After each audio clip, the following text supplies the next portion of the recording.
Welcome back to another battle report, you beautiful I'm Russ and this is GFN Gaming, and in today's battle we have the new boys on the block, the Legionaries, going for the best of the baddies title against everyone's favourite cult, possibly named after an unpopular sex toy, definitely up to some tricksy business, the Wyrmblade. Today's mission is going to be from the core book. It's my opponent's first time using the Legionaries, so we're sticking with a mission we're both familiar with. We're playing Awaken the Data Spirit, so both objectives 1 and 2 are worth different victory points depending on how many of its firewalls are still online. The firewalls will be the orange objectives, and operatives can perform the disconnect firewall action to remove them from play. Points are scored at the end of each turn, and you get 0 victory points if both firewalls remain, 1 victory point if one is down, and 2 victory points if both are down. Before we look at the teams taking part, let's have a quick look at the terrain on the board. Again, for ease of mental load, we're not using any advanced terrain rules just yet, so these will be light and traversable. These terrain pieces will be heavy and obscuring, and these will be our vantage points. So that's the mission and the terrain, so now let's have a look in descending order of coolness at the teams taking part, starting with the Wyrmblade.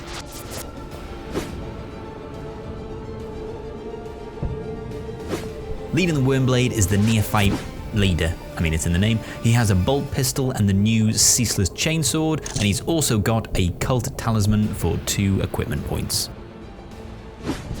The first of my cult agents is a Kellermorph, obviously bare bones with what he's equipped with, got some lethal close shooting and a built-in shoot twice, which should really help against the high armor value of those Legionaries. The second agent is the Locus, which I consistently call Locust, because I'm British and we like tea, so I threw one on the end of his name. Anyway, I love this guy mainly because of my narrative campaign, which I encourage you to watch. Thank you.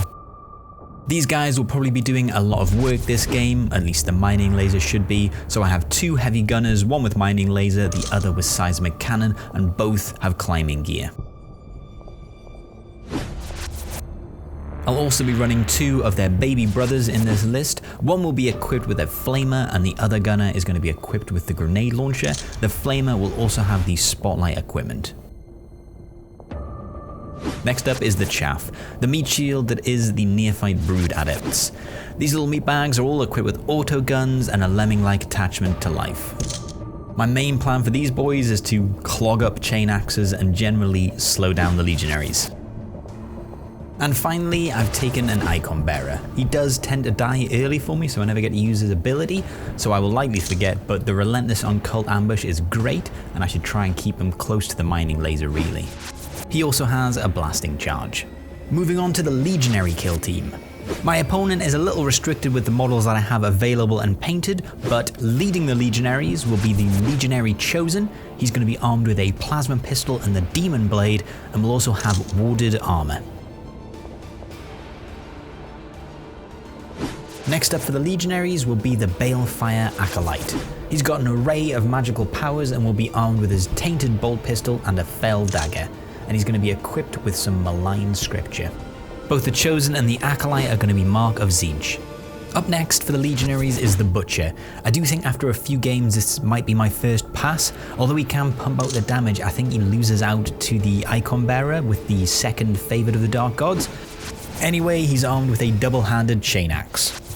Next up for the KHORNE squad is the Annointed. Armed with a bolt pistol and demonic claw, my opponent also gave him a Krak grenade, which I'm a bit dubious about as he can't shoot once he's demoned. Last of the KHORNE crew is the ShriveTalon. He's going to be armed with a bolt pistol and the Flensing blades. I think the ShriveTalon and his -1 APL move is a key part on how I would run the Legionaries. Last member of the team and popping back over to TZEENTCH will be the Plasma Gunner, obviously armed with a plasma gun, and he'll also have the Malefic Blade. So that's the 2 teams that are facing off today, and with that done, we move into turn 1 and the first initiative phase.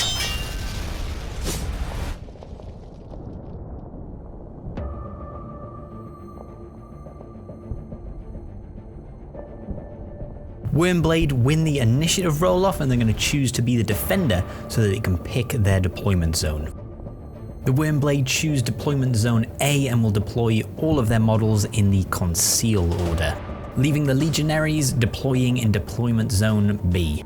They did choose infiltration though, so they can change one, and the Wyrmblade have chosen dash. Marching across the planet, destroying settlement after settlement, the Black Legion systematically purge the mining world of Tristram 7. Forced into smaller encampments, the workers put their faith in the cult.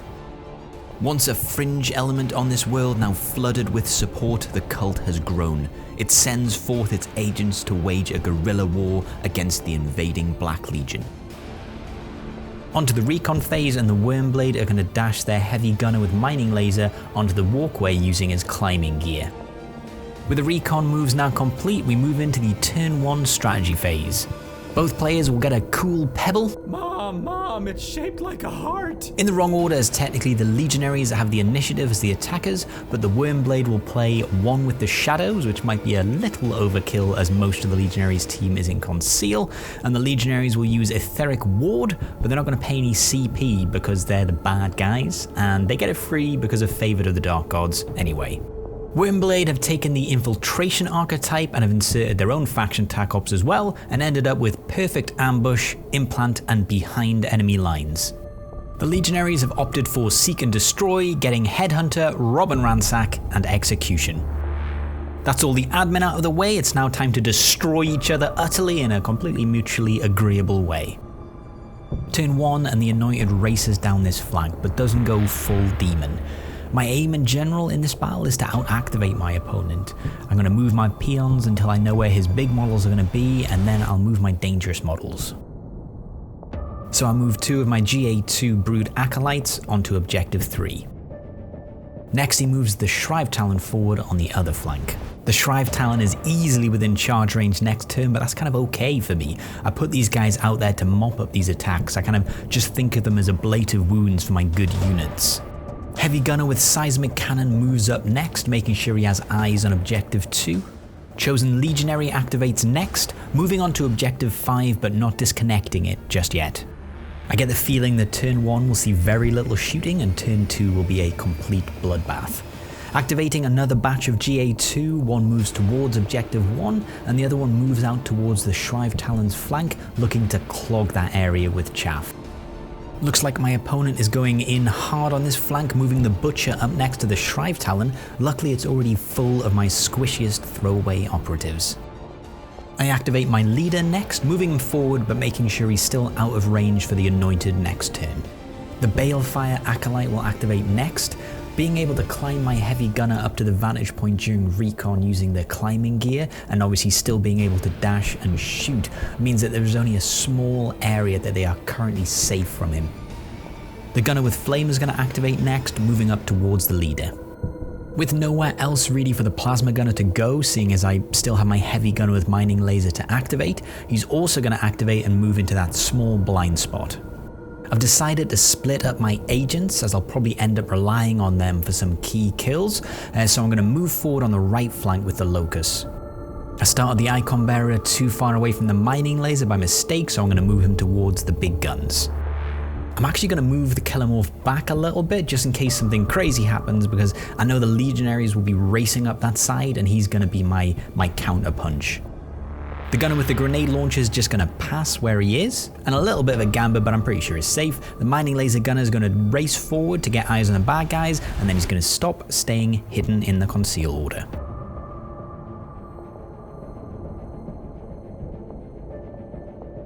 The Legionaries are pressing in, and I think this coming turn is probably going to decide the game. There's a lot of scary melee characters close, and I'll definitely lose a bunch of models, but hopefully it'll be the models that I want to lose and nothing too valuable.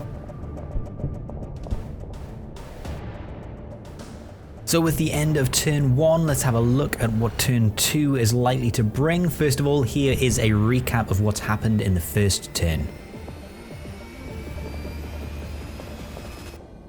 No shots fired and no cultists stabbed. It's been an uneventful first turn, but I suspect it won't last. As far as the plan goes this turn, first of all I hope to go first, obviously. If I do, then it's fingers crossed I'll be able to take out a key target with the mining laser. I'll probably choose the Acolyte because he can heal the other units and I'd like to remove that early. My plan then to use hiding to put the heavy gunner right back in conceal so that I can get another round of shooting with him later with another round of rerolls. Hopefully I'll move the icon close so I can get the extra rerolls. And I'm going to stay still everywhere else and just wait for the charges. I'm out of range of his Anointed, so I'm not sure what he's going to do there, but the Butcher and ShriveTalon probably will get into combat. I could always try running away, feels like a classic move for a reason, but then I'm going to counter with my agents, which will probably be a lot easier with the Kellermorph as he can shoot, whereas the Locus is just going to have one combat before he's pretty much useless, unless I can wear down some of the Legionaries first. So that's the loose plan. I expect things will die, but that's okay.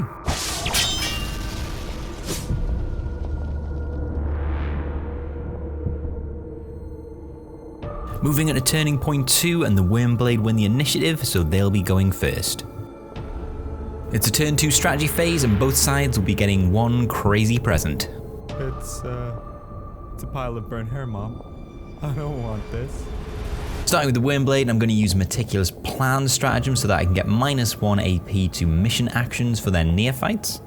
The Legionaries will play Etheric Ward again because it's their free one, which does make me think more and more that the Standard Bearer as unaligned, giving you the option to play Fight Twice or Shoot Twice for free is probably a better option than one of the melee tanks. And they're also going to use Perpetual Aggression.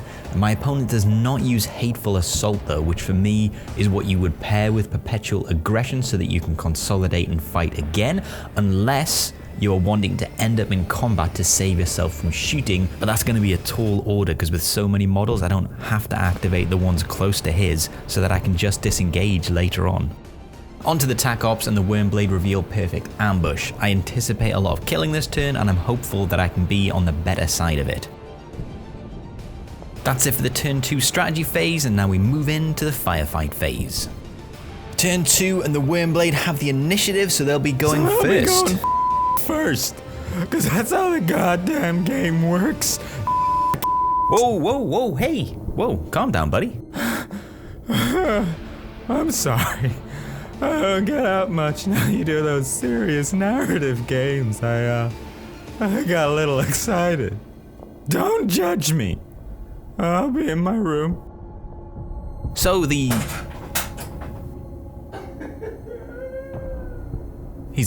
He's been under a lot of stress. So the mining laser is now going to activate, moving from conceal to engage so I get the rerolls from Cult Ambush, and he's going to target the Balefire Acolyte. 5 shots with the mining laser, hitting on 4s and picking 3s for my reroll. Really should have the icon closer so that I can reroll all of these. Reroll doesn't come through, but that's still 2 crits and a hit. With the crits at strength 6 and it being AP 1, the Legionary needs as many chances as it can get for a crit save, so opts to use the 4+ invuln. Only makes 1, so it's going to use a command reroll. It's a very unlucky roll, even 1 normal pass and they could double up and get rid of 1 of the crits, but it didn't happen, and so now with 1 shot, the Acolyte is dead. It's a great first shot of the turn, for me at least. 1 of the 6 enemies down, and now I spend 1 CP to put the mining laser back into conceal. This also marks 12 points for the peons for Perfect Ambush. Eager for combat, the first of the melee threats charges. It's going to be the ShriveTalon, and he's going to charge into one of my Neophyte Brood Adepts. He's rocking 5 attacks with his Flensing blades, hitting on 3s. 3 attacks from the Neophyte hitting on 4s, and he just gets the 1. ShriveTalon parries 1, and then the rest of the damage will take him out of action. So I think this is a bit of a misplay. My opponent uses Horrifying Dismemberment on this Neophyte, I think trying to make sure that it can't run away far enough from the Butcher, and then consolidates into this one. However, had Hateful Assault been played, then the ShriveTalon could, after killing this Brood Adept, put the -1 APL Horrifying Dismemberment thing onto this guy, making it impossible for it to disengage later on, consolidate into this guy, fight again, very likely killing him, and then consolidate for a final time into this guy who is now unable to disengage. So this is their first time using such a complicated team, and we are mainly quite narrative players. But anyway, back to the game. Legionaries get on their perfect ambush scoreboard with their kill, and now it's the Wyrmblade's turn. I'm going to activate some of my GA2. First of all, I'm going to disengage this Neophyte and move him towards Objective 2. Next up, this Neophyte will disconnect the firewall for free with Meticulous Plan, and then move as far as he can, managing to get onto Objective 2. Unable to make a charge now, the Butcher will be kind of forced to just move forward in conceal. Looking to make a play for some of the victory points, the Flamer moves onto the firewall, disconnects it for free with Meticulous Plan, and then dashes onto Objective 1. Still in the conceal order, and he's out of range of a charge from the Anointed, so I'm pretty confident he's going to be safe here. Speaking of the Anointed, he activates next but doesn't go full demon, instead moves and dashes towards the Flamer now on Objective 1 and throws his Krak grenade. 4 shots with the Krak grenade hitting on 3s and gets 2 hits. It's -1 AP, so that's going to be 2 dice on the save. Doesn't make any, and it might be worth a reroll, but I'm not going to take it. I'm just going to let the Flamer go. He might have taken my operative off the objective, but he doesn't himself claim it. And I've got a bunch of other operatives I can move onto it if I need to. This does put the Legionaries in the lead with perfect ambush though, with 14 points on the board. With this flank pretty stationary now, I'm going to move my grenade gunner up to get a clean line of sight on the Butcher and fire a Krak grenade. 4 shots hitting on 4s and using my Cult Ambush reroll for 3s, and after all that I get 1 crit and 2 hits. The Butcher makes 2 saves, leaving just the crit going through for 5 damage. The plebs also take their score up to 17 for perfect ambush. With most of my team still in the conceal order, there aren't a lot of targets, so the plasma gunner moves onto Objective 4, disconnects the firewall, and then dashes onto Objective 1. Looking to get some points for my second VP for perfect ambush, the Kellermorph activates and fires on the ShriveTalon. At this range, the Kellermorph is rocking 5 shots hitting on 2s, rerolling 1s because of Cult Ambush. With Rending, that ends up as 3 crits and 2 hits. At P1, it's only 2 dice for the save, uses a reroll, but it still just makes the 1 crit save, leaving 2 crits and 2 normal going through for 14 damage.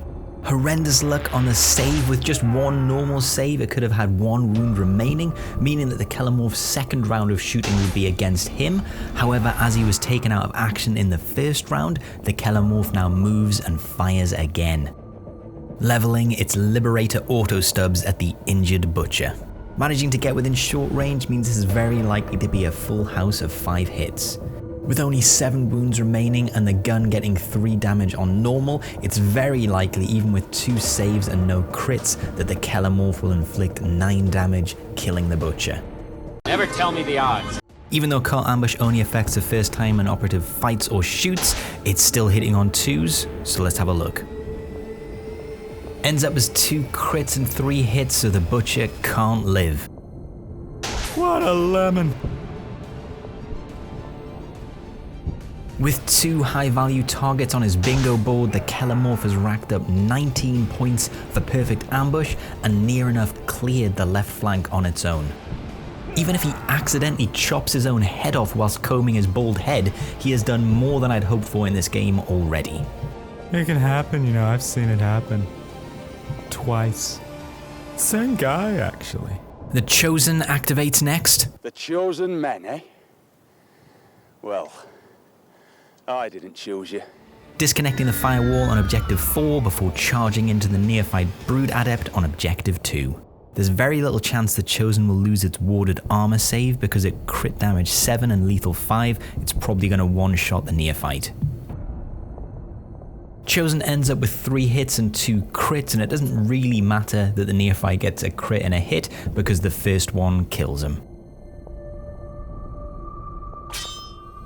The Legionary Chosen now holds Objective 2, although he did before. He's racked up another 7 points for perfect ambush and will most likely be able to fire an Overwatch, probably killing another Neophyte, and to top it off, my opponent now reveals Robin Ransack, which means he gets a victory point as well.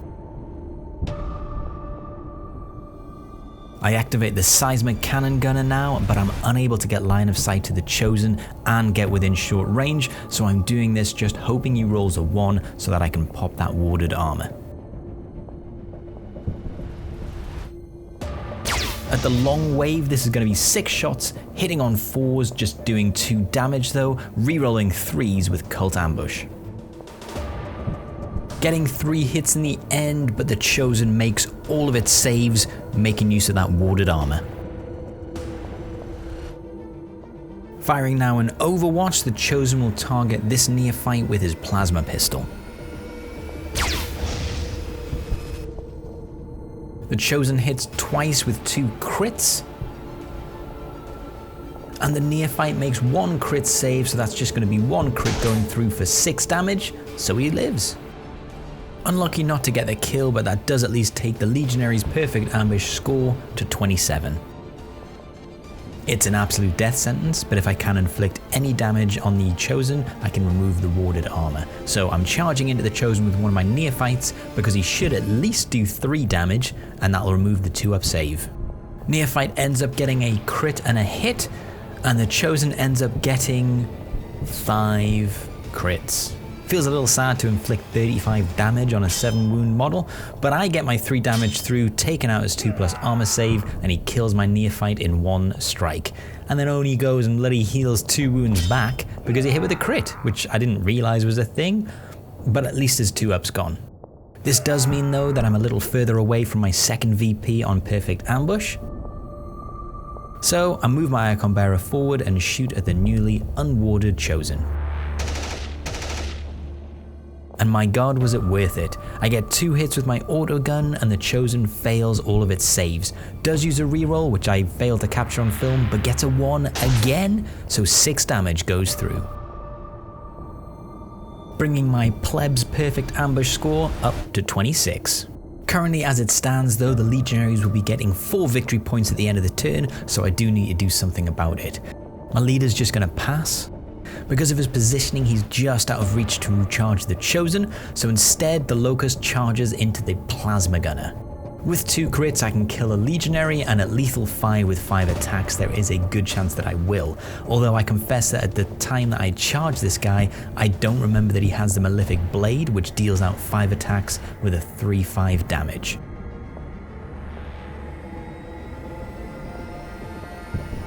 The Locust does what it does best, getting 3 crits and 2 hits.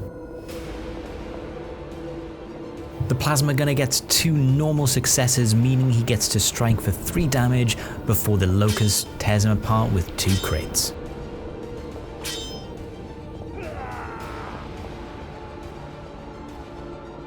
So with that last move, that's the end of turn 2, and let's have a look at the scores. At the end of the turn, the perfect ambush score gets updated. Plebs have 26, agents have 31, and the Legionaries 37. But before we score any victory points this turn, let's have a quick look at what happened. So as you can see, day turned to night and there was a lot of death.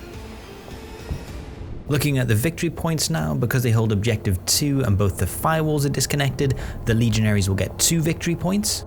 And likewise, holding objective 1 with both the firewalls down gives the Wyrmblade 2 victory points also. They will also complete objective 1 from perfect ambush, giving them a further 1 victory point, just missing out on the second by 6 wounds. It's surprising how close the game looks on paper, 3 points each.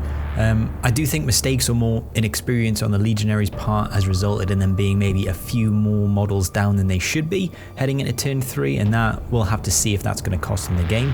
It's likely I'll go second because I went first last turn, so I'm probably going to weather some attacks. The Chosen is just bracketed but still deadly. It could easily kill an Adept with the plasma pistol before charging in and killing my Locus, potentially regaining 2 wounds to unbracket it, or more likely the Anointed will activate, seeing as it's currently undemoned, so it's yet to be injured and it's going to get its 5-up feel no pain, which might have been a mistake on my part. Currently, the plan is to work inwards with the Kellermorph and the mining laser to target a Legionary each, hopefully take them out before racing up the board for behind enemy lines with a Neophyte, and then getting some of the bodies on objectives.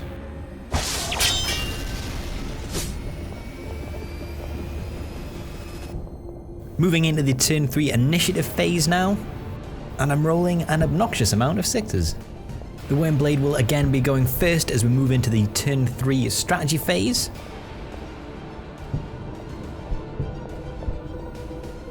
Both sides get a command point. The Wyrmblade aren't going to use any strategic ploys this turn, and the Legionaries are going to use Etheric Ward for free, and that's it. No tac ops are getting revealed in this stage either, so with that done, we'll just move straight into turn 3's firefight phase. Having been able to get the initiative again is kind of unlucky for my opponent, but it does mean I'm going to activate the Kellermorph first, and I'm going to go after the Chosen. Moving towards a Chosen, I can get in range for my shortest range profile, so it's going to be 5 shots hitting on 2s. Gets 2 crits and a hit, but with Rending, that's 3 crits. Goes for the Envon, getting 1 save and then re-rolls, but it's still just the 1 save, so that's going to be 8 damage going through, and the Chosen is taken out of action.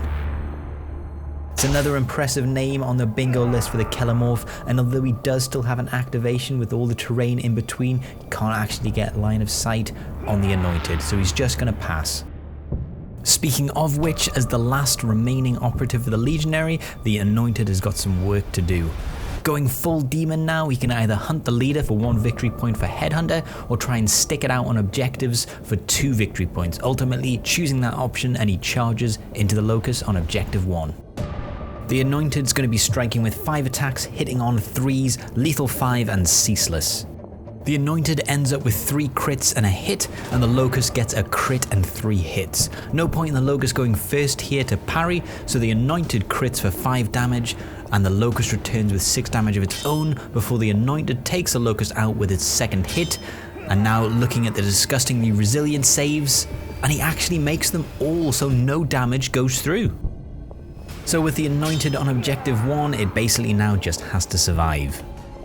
With no more shooting or overwatch due to his demon change, the rest of this turn is just going to be all me. Not messing around, my mining laser is going to use its climbing gear to drop down and fire point blank into the Anointed. 5 shots hitting on 4s, I'm going to reroll 3s with Cult Ambush, and that ends up as 1 crit and 2 hits.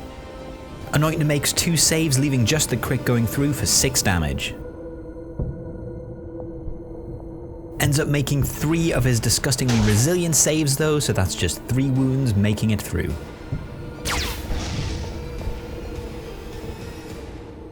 Next up, taking a shot at the Anointed is going to be the Seismic Cannon. He's at long range, but he's going to give it a try. I accidentally only shoot 4 attacks instead of 6, scoring 2 hits, and both of them are deflected by the Anointed's armor. Proving to be a bit of a tough nut to crack, I then focus on the objectives, moving one of my Neophytes onto objective 1, and then moving and dashing the Icon Bearer towards the enemy's deployment zone for behind enemy lines in the last turn. With my penultimate activation, I look to the Grenade Gunner. I often forget his range as I associate him with grenades, but I can draw a bead on the Anointed, so he's going to fire a crack grenade. Scores 2 hits at AP 1, and the Anointed saves 1, so that's going to be 4 damage going through on his disgustingly resilient. Taking 3 wounds, so he's down to 6 remaining. Looking to take the last of his wounds off, the leader darts forward to fire with his bolt pistol. Moving to get in range but also out APL the Legionary on the objective means that the Wyrmblade will score it even if the Anointed survives. The leader will be firing with 4 shots, hitting on 3s with his bolt pistol. Rerolling the 2s with Cult Ambush, getting 3 hits in total. The Anointed drops a save but is going to use the last reroll and makes it, so that's no damage going through.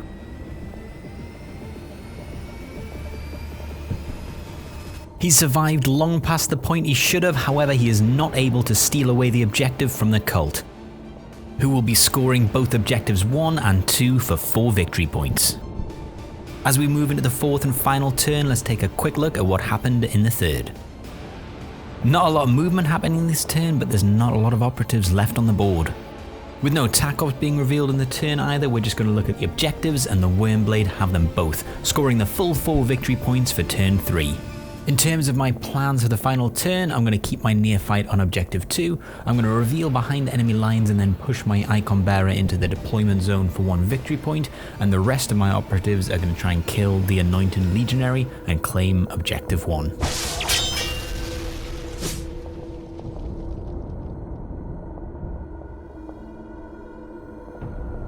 Initiative phase for turn 4, and Wyrmblade again roll a 6 and claim initiative. So I feel like the game is now fully mine.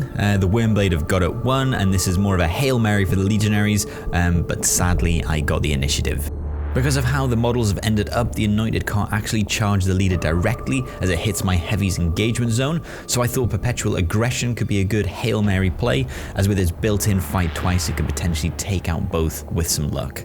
That being said, I am going first, and so my opponent thought it would be better to save it for a potentially failed armor save to reduce the amount of disgustingly resilient rolls required. Plus, if he can kill at least one, he'll get 2 victory points if he still holds the objective by the end of the game, even though it's probably not going to make much of a difference now.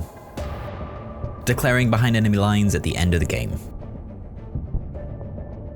So with the Hail Mary plans in place, let's start the turn, starting with the Wyrmblade. It's a shame I'm going first because I would really like to see if he could have pulled it off, but as I am going first, the Kellermorph is going to scramble over here to get within short range and open fire with its Liberator auto stubs. Actually misses 3 shots on a treble 1, gonna use a command reroll because I've got him to spare, and that's gonna be 3 shots but no crits.